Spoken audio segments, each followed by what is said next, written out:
Hey there folks, today I'm going to be showing you how to replace the brake master cylinder on all 2010 through 2017 Chevy Equinoxes and GMC Terrains. This is the master cylinder right here, just below your fluid reservoir on the driver's side of the vehicle, right beside the fuse box. So the reason we're replacing this today is because we have a sinking brake pedal and we've done multiple fluid changes and brake bleeds and it still persists. So we suspect we have a faulty master cylinder. All right, so the tools that you are going to need for this job are a 13mm flare nut wrench, a ratchet with an extension, and a wobble or universal joint with a deep socket 12mm, and of course a rag, which you can see I've already stuffed down below to catch any dripping fluid, and of course your new master cylinder, and our part number is right there. So there are some hard to reach spots with the camera for this project, but I'm going to try my best to get the good angles for you to help you understand. And anything that I can't get a good angle on, I will illustrate with our new master cylinder. So first things first, we are going to break free the two 13mm nuts holding on the brake lines on the side of the master cylinder. This is how the cylinder sits with the reservoir on top, and the two nuts are right here. So that is just down below. I'll show you a close-up in just a sec. All right, so if we dive down in there, you can see there's one of the brake lines there. There's another one right behind it. So we're going to start by removing those.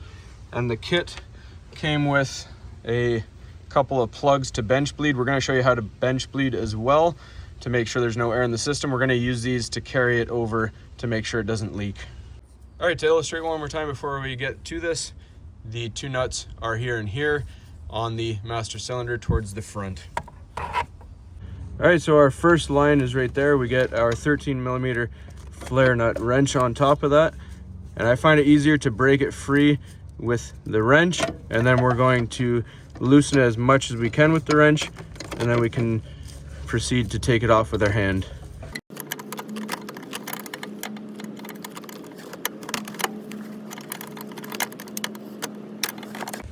All right, once you feel like you've got that loose enough, we're going to take it off the rest of the way by hand. And get ready with your cap that the new master cylinder came with, just to put on over top.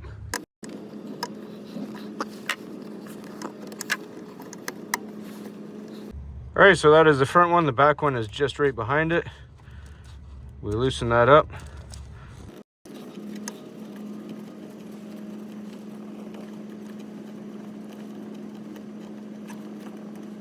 Once you see them backed off, we're just going to push them up against just to block any fluid. All right, so now we need to get this unit unbolted from the brake booster. We're going to start with our first bolt right here with our 12mm deep socket.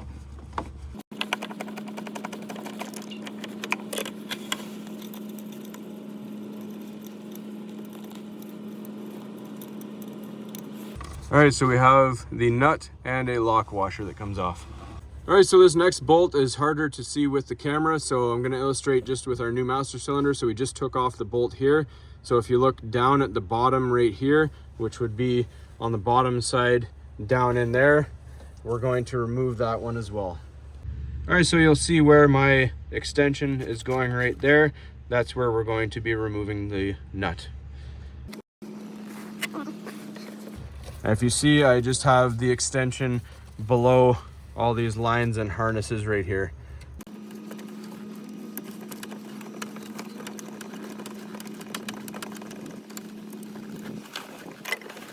And just be careful with this one that you don't drop it because you can't really see it.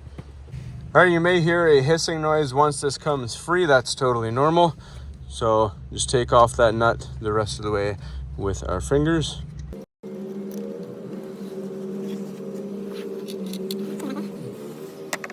All right, we're going to wiggle everything free here. And there's a wiring harness that we have to remove before it exits the vehicle completely. So if we look right here, this is the wiring harness on the side. And that pops off just like that. And again, these are the two brake lines right here. This one right here goes into your rear and this one goes into the front, and these were the nuts that were spinning. So now, just for added precaution, like I said, we're going to put our little caps here just so we don't spill any fluid when we lift it out.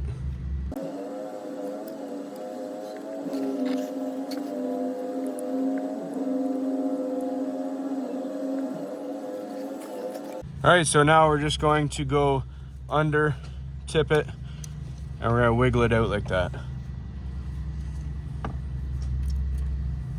All right, so next we have to remove these two pins here, and the kit does come with new ones. If yours doesn't, just be careful when you need to reuse them.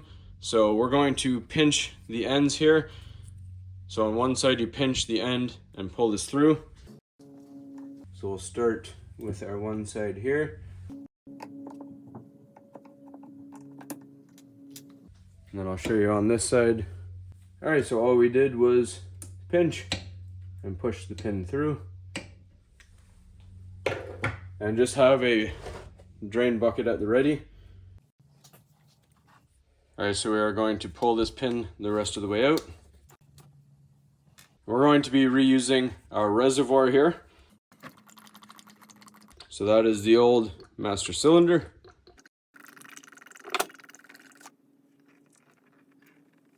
All right, so now we're going to take our new master cylinder. This is going to be the portion of the video where we bench bleed this to get all the air out of the reservoir when we put it onto here. So we want to clamp it in a vise. You don't want to clamp anything here because it will warp it. You want to clamp only on the mounting points by the screws, not touching that rubber seal though, just enough right about there. And you want it to be somewhat level, how it would be sitting in your vehicle. All right, so I'm going to be using the original pins because these ones are quite a lot longer. I don't want all that movement, so I was able to save mine, so we're going to use the originals. So we put our reservoir just on top.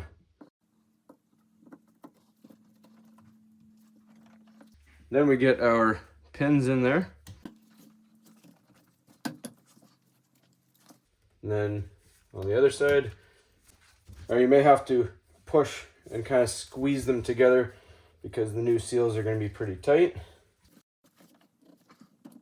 Once you hear that click, everything is locked into place. So now we're going to show you the bleeding process. All right, so before we bleed it, we are going to need to remove our caps that we put on and borrowed. And we're going to put those on here. We need to remove these shipping protectors here. So these are where your brake lines would go. And we're going to put these plugs in. Snug them down by hand. Then we're going to give them a few turns with the wrench that fits. All right, now that that is nice and snugged up, don't go too snug because you don't want to strip these. You want them to be on there snug but not over tightened. We're going to remove the cap on a reservoir, double check the type of fluid that you need, and we're going to add that into the reservoir so we see it matches. All right, before proceeding, just make sure, validate that there's no leaks coming from anywhere in the seals that around the reservoir. All right, now the manufacturer instructs us to push this piston in 1 inch, which is about half its length, slowly, and then let it come back out. Wait 15 seconds and repeat that process 5 times. I'm going to show you a view of inside. You should see air bubbles coming out. All right, so second pump. And as you do this, you should feel that this piston gets a lot firmer. All right, so there was bubbles on the first pump, but unfortunately I didn't catch any on camera on that second pump, but the reservoir level did drop. So let's keep on pumping. And it says once you can only move the piston in about 1/8 of an inch, then that's where it's all good. All right, in between pumps of the piston, you can use just a pair of pliers, the rubber end, and you can kind of tap the body of it to let some air escape.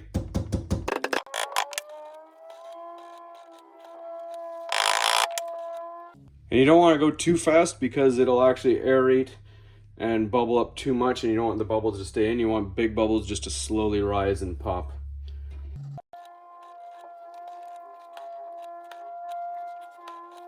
And you can top off if you see it's getting a little bit too low.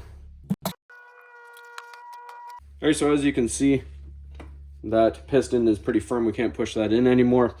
So we're all done with the bench bleeding process. The level, just make sure your fluid level is back to where it was when you started this.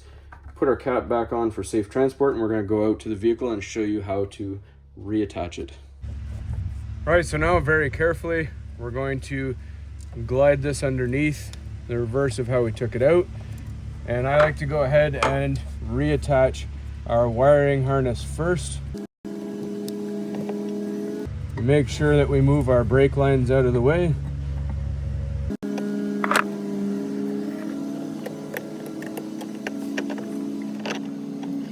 Now that that's in place, we'll put one lock washer and one nut back on.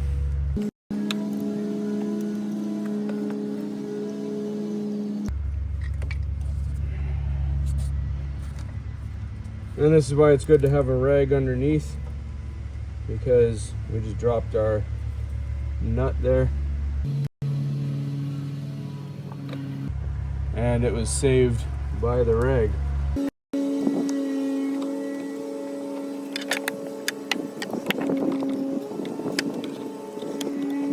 All right, we tighten down this one nice and snug. And before we do the bottom one, I'm gonna get the brake lines back into place. All right, so now just crack these white plugs free with your wrench, and we're gonna try and get this quickly on, and the brake line back here as well.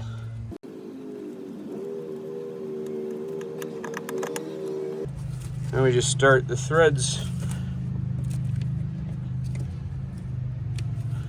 And we do the same thing at the back as well.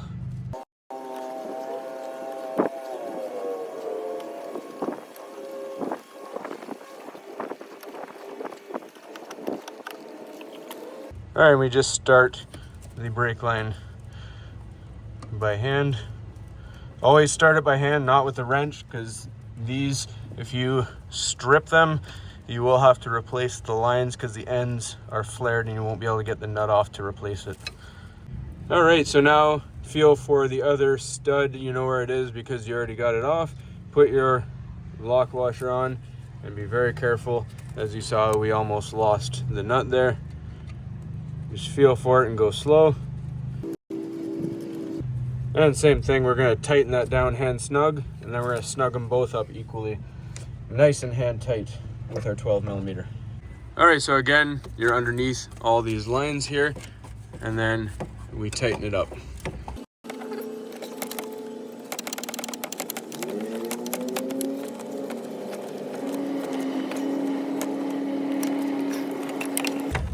And give our one over here a nice good tighten as well.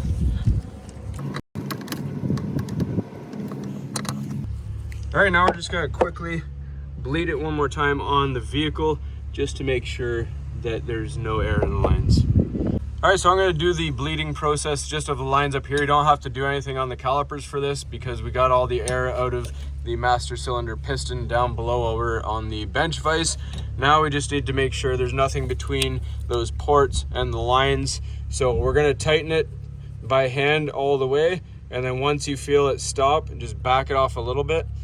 And you're gonna do 5 rounds of pumping the brakes. So what you'll do is you'll loosen them, you'll get a helper to push the brakes, and when you see fluid come out, then you tighten it back up. They will release the brake, and then you repeat that process 5 times. All right, folks, so that's how you replace the brake master cylinder for all 2010 through 17 Chevy Equinoxes and GMC Terrains. Hopefully you found it helpful. I will note that after doing this service and doing a full bleed on the system, that the pedal is still a little bit spongy. However, the braking response is a lot more improved. So that's a win in our books. Either way, even if it didn't help us 100%, hopefully it helped you understand how to replace this piece. Now, other than that, the only thing I would suggest after you bleed the ports and lines up top here, as I described earlier, I would suggest strongly to do an ABS brake bleed with a scan tool at the point of your caliper bleeder screws. So I'll put a link up here or in the description somewhere and show you how to do that. I did a video recently for that. Other than that, hopefully you found everything helpful. As always, please don't forget to like and subscribe.